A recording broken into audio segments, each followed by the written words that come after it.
Hello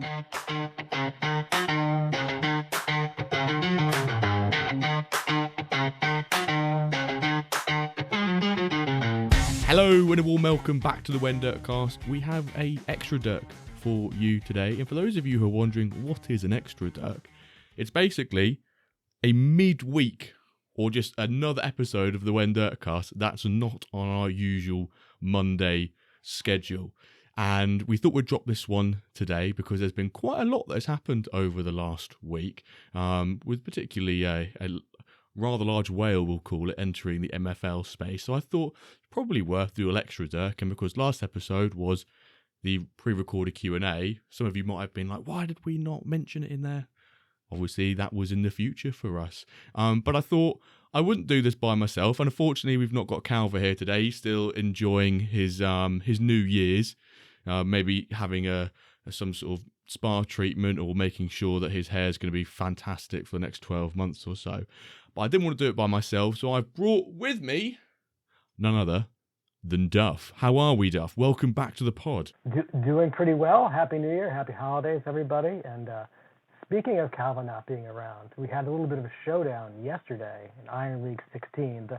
The Iron League that the Wensum Wyverns left behind on their meteoric rise to bronze. And the Corsairs did not cover themselves with glory. Now, there was a red card, but really? One of our two teams gave up 5 goals, and it was not Wolftown Racing. So I'm hoping that's not why Calv isn't here today, but maybe he's spending a little extra time in the strategy session. Yeah, getting his tactics, tweaking them out. Yeah, I do miss that Iron League, although I feel like you humbled yourself with the alphabetical rant you had, or the dig you had at me, which I found hilarious, by the way. I loved that from you, and I just knew I had to make out of the league, just to sort of get you back on that one. So that felt good. It's very important to talk your mess or get your banter out when you can, because you don't always get those chances, and you want to take them. No, exactly. But as you quite rightly said, Duff, happy Christmas, or hope everyone had a lovely Christmas, and a happy New Year to everyone. This is officially being recorded on January the 1st, 2025. So I think on Monday's episode, we're going to drop a bit about sort of, I guess call it New Year's resolutions, but I'm going to go back in time to last year's episode that we did on in 2024. And we're going to look back at some of our resolutions for MFL and for ourselves and go back and have a little look at them. But enough of that, enough of the intros and the hellos and the New Year's. I think the elephant in the room is, I think it was the 27th of December, so 2 days after Christmas, and out of nowhere drops a user by the name of Akane. Hopefully I pronounced that right. I've got the name and the pronunciation on my screen right here, Akane, or Akane, and just drops, in the space of what felt like a half an hour, purchases, was it maybe about 10, 12 clubs and a bunch of legendary players, and everyone was like, what is going on here? And since then has made some rather sizable purchases, which we'll get onto in a second. I want to get Duff's opinion on some of this. So as well as buying the clubs and legendary players, I thought, well, let me ask this person some questions. I'd like to get his opinion on strategy, how he found MFL, just get to know the user a bit better, because we now have a major player within the Diamond space who's clearly not hanging around with getting to the top. You don't go and purchase 19 clubs within the space of a day and not have some sort of plan. So let's take a little deep dive into this individual, but just very briefly. So his first purchase was actually made on Boxing Day, and it was for the Iron Club based in Japan from Kobe. Kobe? I think it's pronounced Kobe, isn't it? And he's a massive Vissel Kobe fan in terms of the Japanese league. So it kind of makes sense that he purchased that location. And he now has 19 clubs in the space of a week, basically. One of those being, 7 at ice, 3 are stone, 3 are iron, 1 bronze, 1 silver, 1 gold, 2 platinum, and 1 diamond. And the diamond was originally Scrub's Bishoni Milano for 2.5 grand, but then Scrub wanted back in diamond, so bought Londinium off Eric, and then they swapped. I think that's correct. I don't know, Duff, if you know that better than I do, but I think that's how that diamond situation went. Yeah, I believe so, and I think there was also a note where he may have purchased one of the BFC Mustangs club that had been listed and then delisted, but they were still listing out there. And then the team was actually able to work with, Palmer was able to work with Akane to kind of undo that as well. And, it was a pretty good sign of faith, I think, from this newer person coming in who is willing to work with other people as they're making their giant cannonball into the pool. I thought that kind of speaks well of, someone that I don't know that a lot of people know very well, but he's certainly making his presence felt. Yeah, making his presence felt in terms of the sizable purchases, but like you said, also from an etiquette and just a good guy point of view. There was sort of a technical mishap with how one of the purchases happened, and in good faith, kindly, I guess, sold or gave the club back to Palmer and the BSC Mustangs, the Platinum side. So he has a lot of clubs, 19 clubs, 6 of which Japanese locations, which makes sense because he's a Japanese chap that lives in France. And you will have noticed that he has branded all of his clubs the exact same, which is Vissel, and then the location of that club. And a quick general knowledge question for you, Duff. Do you know what Vissel roughly translates into, or what the word originates from? I do not. I think, I think it's victory. In it, or it would translate from the word victory or vessel. Vessel in English, but it means victory basically. So it's like victory, London, victory. There you go. So a bit of Jimbo Japanese knowledge for you. Didn't think you didn't want to save that one bingo list. You didn't want to save that one for trivia. Well, I mean, Calver could still drop it in for next week's pack drop, but I thought, I'll get these ones out early. But so he owns 19 clubs, 116 players, including 16 legendaries, and the biggest legendary purchase of all being, I think it was a couple of days ago, the 93 rated Lars Tyson, which he bought for kind of a unique number of $2,993 from Scrub, which is a huge amount. I'm not sure, off the top of my head, I don't know whether or not that's the single biggest purchase from the marketplace of a player. It could well be, we had Kovacs 2.5 from Ronan the other day. I know that maybe like trade wise, there's been a total trade value for players worth more than that. But I think off the marketplace, unless I'm wrong, Duff, do you know better than I do? I believe Jeremy Clare went for quite a bit, but since then, but there are other assets involved. So I think since then, Lars may have set the record. And I believe some of those other deals were prearranged, part of a larger package that we saw the different players come in. But yeah, we've got a number of new records set, including the single highest purchase, as far as I'm aware. Yeah, you are right there. I think that Jeremy Clare was a bigger purchase, but that was part of a deal, and therefore I think straight from the marketplace, that Lars Tyson's the biggest. But you're probably wondering, well, how, if someone's just come into MFL and dropped 19 clubs and 116 players, including 16 legendaries, and has 1 diamond club and 2 platinum, how much did all of this cost him? The answer is roughly 35 grand, which is massive. I don't think there's any other way of putting it, and it shows that the guy's not hanging around, or clearly has a lot of fun disposable income that he can play with. So this is, I think, what prompted me to go and just have a chat with him, because I wanted to try and just see if we could do a little ExtraDirk on this. So I'm going to ask him a couple of questions. I wanted to actually get him on the pod, but I knew that was quite not intrusive, sort of a very upfront, but I didn't sort of word it that way. But I wanted to get, even if he wouldn't go on a call, to come on and sort of like type him some questions. That's what I did. So first of all, it's really interesting, just how did he discover MFL? and what attracted him to the game, because clearly something caught his eye. And it was always nice to see how people found it. And we knew he was from like a Sorare background. But he said he actually got approached by an MFL rep, so I'm not entirely sure what that means. I think it must be like one of the team, right? So Matt, we'll go with Matt, who showed me the ropes. Being a whale on Sorare, there we go. Being a whale on Sorare. I just can't resist anything Web3, especially when it's football or NBA related. Once I saw MFL, it was game on. So I think we've seen, especially this season and last season, a lot more Sorare users coming across to MFL. You know, the Ramble podcast, that's all from a Sorare background. And now we're seeing, you know, arguably the biggest Sorare whale that we've seen come across to MFL. So then obviously asked, you know, you didn't hold back with your buying players and clubs.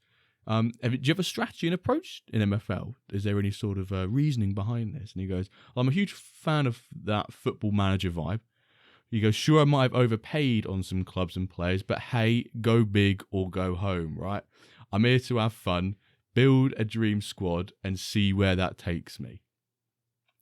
So I think that's pretty tough fighting words coming from him.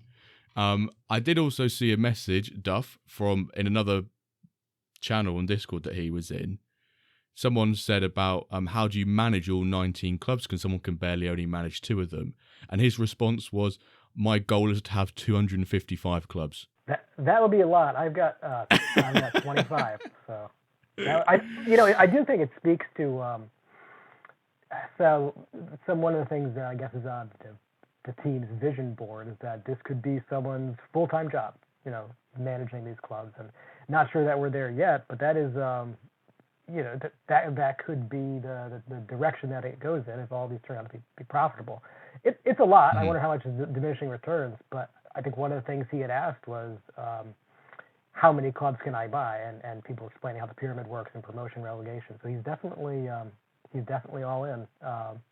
And it's interesting because the purchasers are all the way up and down the pyramid. So you can see there's a plan there as far as maybe just experiencing what it's like at the different levels of the pyramid, or it may be about a development pipeline, but it's not just coming in and buying all the good players in. It seems like he is interested in the experience across the board. Yeah, 100%. And when I saw him say 255 clubs, I was trying to do the maths in my head to how many leagues that would, I guess ultimately would be 255 leagues, because you can't have 2 in the same, unless, well, however wide the pyramid stands. But then the final thing I wanted to ask him was just, do you have any message for the community now that a new Diamond manager has arrived and showed up in town? And I had to do a bit of research on this answer because he's a big anime fan, and I'm not well versed in my knowledge of anime. And he put, get ready for the Blue Lock project. It's going to take MFL by storm. Looking forward to some epic battles out there. So I just sort of went and had a look at what the Blue Lock project was. And this might be new to you as well, Duff, unless you're a massive anime fan. The Blue Lock project is I can't say the S word, it's a football training program designed to create the world's greatest egoist striker. The project takes 300 of Japan's best high school strikers and puts them in a prison-like facility where they compete against each other in elimination matches. The goal is to create a striker who can score goals on their own regardless of their teammates. I'm still trying to decipher how that translates into MFL, unless he's basically saying, I buy all the clubs I can, and then just as long as you buy all the clubs you can, and then as long as one of those, there's a high probability that one of those will be, say, the meta mercenaries of MFL. That's how I sort of read it. Or that might have just been spoiling the plot of Squid Game Season 2. I'm not sure. Have you seen that? Have you seen this Season 2 yet? I have not. I'm waiting for the chance to binge it. And I have to remember what happened in Season 1 because that was like 3 years ago. But yeah, looking forward to it. But that's how I interpret it. He wants to buy all the clubs he can, and then he's like, right, my chances of then having a club that's going to be the best one in MFL is going to be quite high. One thing I didn't also mention was, he's a Sorare whale, clearly has quite a bit of money behind him, which is interesting. He mentioned he put up in the MFL General Discord channel that it probably I think it's like crypto gains mainly. He said he was into and invested in Bitcoin from $400. Fair play. So an early one in that. So he's clearly, if that's his background, clearly got some sizable money to play around with, which is great. I know yourself, Duff. You're not a diamond manager, are you? I am not. I'm as No. part of the BFC. I have a Yeah. share, but I am not a diamond manager, and I've got a platinum team. I am in a couple leagues with Akane. We've played a few games so far. Oh, okay. You've had experience in that side, yeah. But I was going to ask, what are your opinions on this whole introduction or sort of Akane and how he's come in to straight into Diamond here, and obviously with a fair bit of bankroll behind him. Do you think this will shake up the Diamond League a little bit, or do you think it will sort of stay not business as usual? Because looking at the current standings of the Diamond League, it's probably the start that not many of some of those managers were expecting. It's definitely a different season this year. Do you think it's going to shake things up with this guy coming in? Yeah, I have a couple of thoughts on it.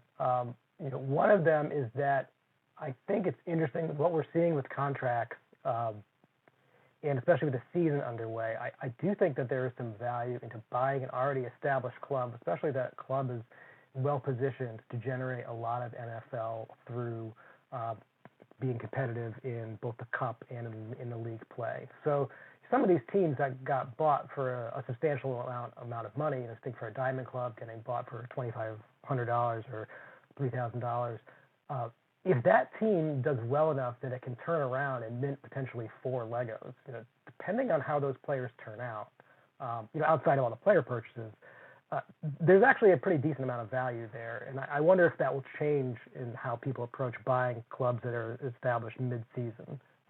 I think previously there had been some insight or some thoughts of, if you buy a club, you have to stop populate with players, but there's definitely some value in some of these larger purchases if, depending on what those contracts look like, if there's a fair bit of MFL at stake. So I do think in terms of how he spent his money, you do have to see what is going to come at the end of the season in terms of the MFL coin from all those purchases and how much extra is he going to be able to add to his agencies. I think he's at 16 Legos now, but that could go up to, he could add 10 to that, or less, depending on how those clubs go. So that is an interesting factor as well to consider, and for anybody to consider when they're buying a club. There's a lot of research that has to be done, because you could also be in a position where you're buying a club and that is just someone trying to offload a club that's going to get relegated. So, but buying it early in this point of the season when there's already players signed, I think is an interesting move for anybody, especially if they're looking at making a big splash.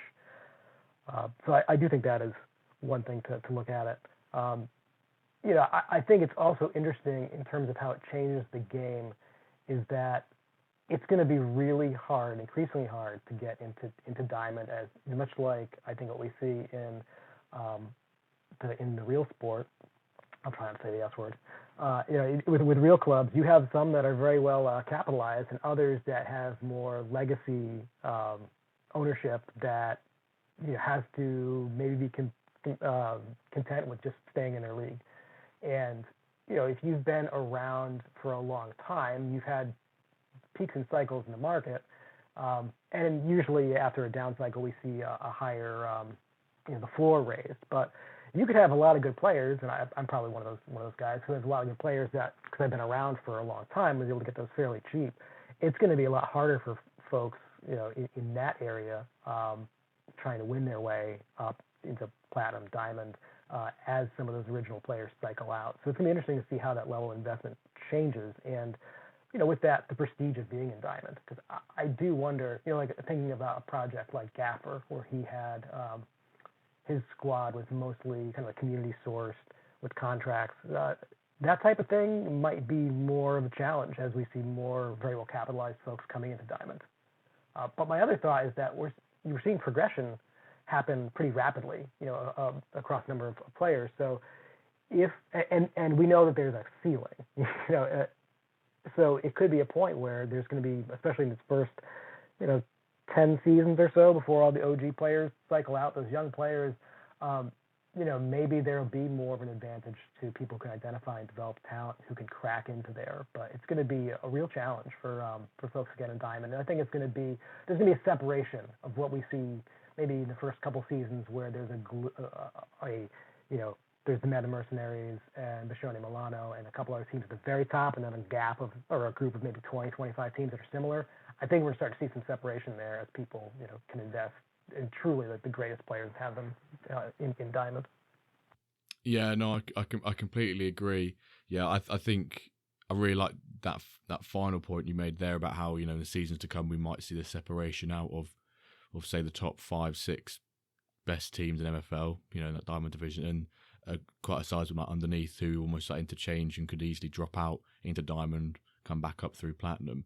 I think it would be interesting because this is probably the first time we've had someone with quite new into MFL in terms of, since season 1 started, new come into MFL with a lot of money, who's gone straight into Diamonds and, purchase players who are top players on other Diamond sides. So almost like not dilution, but the reshuffling of legendary players, because as you quite rightly said, sort of some of the advantages that some of the other Diamond managers have, or even other early big sort of agencies like yourselves, because you were in early, you've got quite a sizable amount of very good players for way less than what they would be sort of market priced at now. But it'll be interesting if someone comes in and just slaps a nice price tag on it. A player you had for 3 years, 2.5 years, is now on a different team within Diamond, because you almost associate particular players with particular managers because of how long they've been in their agencies for. Whereas now, when you've got people who can come in and just do the Todd Bowling, just get the checkbook out and go, yeah, God, I'll have him. It'll be really interesting to see if the reshuffling of all these legendary players, which I think is what I'm curious to see how this performs. Because looking at the table now, we've got Bishoni Milan at the top, and then Sturgis, Yoga Benito second, BSC Barcelona third, OM Legends fourth, and then 3 points after that we've got Meta Mercenaries. So I'm interested to see how Vissel London does this year, and do we start to see that pull away from those top Diamond clubs. But it's great nonetheless to see a big player. So oh my God, I can't put that pronunciation's horrible. So rare whale, too many things to pronounce, coming into MFL and sort of shaking the pack up a bit. I think it's probably the best way to put it, sort of like shaking up the top divisions, I think, is how Akane has done it. I think he's done it pretty well. It looks like he's, taking it seriously. I think you probably have to if you've put that money into it, right? Yeah, I also think it's interesting because the best players, kind of by definition, were already owned by some of those Diamond clubs, and we're seeing them get sold. And I totally understand the folks wanting to harvest some profits, but there's also kind of a sense of, maybe I can take a step back from Diamond, from Platinum, or from Platinum to Gold and win my way back in. And I just, what we're seeing, especially with a little bit of volatility in the engine, it's just not going to be that easy. Like some of the calculations where people are actually selling into their competition, it'll be interesting to see how that plays out. Yeah, 100%, and especially with, a big debate last season, or even when rewards came out, was, well, actually, if you say in Platinum, and you could just say harvest third or fourth place continuously, but you'd only come 10th to 12th in Diamond, could you just cycle and harvest that reward earnings in there? Is it worth going up to Diamond where if what we said might happen, where some top teams pull away? Will it be going up? Is that worth it? And especially with player progression, how those players can develop and the dynamics of strength composition can change throughout a season. I think it's going to be interesting to see how this plays out this season, because judging by the table, it looks like it's going to be completely different. Obviously, the bottom 3 is made up of three of those 4 promoted sides. And the free $2.5 side of Magostin Madrid is currently sitting in that relegation playoff, sorry. But just on that, Duff, before we wrap things up, how has season 2 been treating you so far? It's probably worth asking that question. Not great. I was looking over my numbers. There's a little bit more of so my flagship team, Hollywood MFC, was a long time top 3. We even won it once in Platinum Division, running mostly a 3-5-2, and we got relegated in season 1, and just nothing good happened. But on the whole, I had 6 other teams get promoted, so I consider it a failure because our top club got relegated, and it's like, if you have 3 kids and 2 of them get into the best college, and then one of them robs a liquor store, you're probably talking about one of those things more than the other around the whole holiday table. But I thought I had a pretty good handle on it, and just the tactics that I was using to close out season 1, just for the first couple games of season 2, just really don't seem to work. So we're doing some adjusting, and there's a little bit more volatility. I'm hoping to bounce back, but it's been a little rough. Some of that is also those 6 teams that went up, now are going into much higher level competition, and I think that's fun. My Keto team went from silver to gold, and of course they're going to be more of a lower, a lower tier team in gold, but just trying to stay in those leagues while we get a handle on it. I think that type of thing is fun. Some of the thing that's a little bit more frustrating is, when you have tactics that consistently work well against the same quality of competition, they don't, because we're learning the engine. That creates some issues, and we're still kind of in the early days of where the engine will be. I think where we think the end product will look like. I mean, there probably won't be a true end product, because we're always going to be doing balance adjustments and things like that. But if we imagine what it'll look like 10 seasons from now, we're still in the pretty early days, and there's a lot more figuring things out as we go, and that can be a challenge. Hopefully we're gonna have a big push in the mid second half of the season. My early cup experiences did not go particularly well, so we may wind up using more of that time to actually just rotate and keep our players fresh. So that's something that we're looking at. So yeah, it's been a little up and down, but the last couple match days have been better than the first 3, where we just pretty much got wiped out. Okay. So if you had to put a number between we'll do 1 to 5 on how so far this season's going for you, what number would it be? And you can do decimals. You can say like 3.2 or something like that. Yeah, I mean, it started out as like a 1.5, but I would say maybe we're at a 3 now. Yeah, it was pretty grim. Okay. And I think there's some things that we're finding in the engine that there's actually been some. The frustration that I think people are expressing is because we all want the game to be the best it can be, and there's some good conversations we had in the engine feedback channel that I think Quentin has. Yeah, I was reading those. How we want our players to play. I mean, it's pretty tough when your defender kicks the ball across the goal, their own goal, and it goes right to an attacking player. You just not one of the ways you want to concede a goal, and pointing those things out. I don't expect that to be around in season 3. I think probably we'll be working with the team to make those improvements. They've been really good at being responsive, and right now it's figuring out, well, how do we manage our way around that so our team doesn't do that type of thing as we go up. So hopefully the next time we chat, it'll be a 3.5 or a 4. I tend to be more of a perfectionist, so I don't know what a 5 looks like. I guess if my platinum team got promoted to diamond, I guess that would be a 5. But they're really built more to hang on to the mid-table. So if I can get up to a 4.5, 5, or 4.5, I think they're pretty happy. Yeah. Okay. Perfect. Well, thank you for that. I think we're gonna close things off here. But before we do, even though it's ExtraDirk, I still would like to do a hashtag. And I've been thinking to myself, how can I get some sort of Vissel Kobe relation into here? And it popped to my mind. I remembered that the Spanish magician himself, Andres Iniesta, was a player for Vissel Kobe for a number of years before retiring. So if you're listening to this and you've got this far, hashtag Andres Iniesta, and maybe a picture of him or his favourite goal or something like that. So hashtag Andres Iniesta. Before we do end things, I want to say a big thank you on very short notice. Will I say to this to jump into the WenDirk studio? A big thank you, Duff, for coming on for this half an hour and joining me in this little ExtraDirk discussion. Thank you.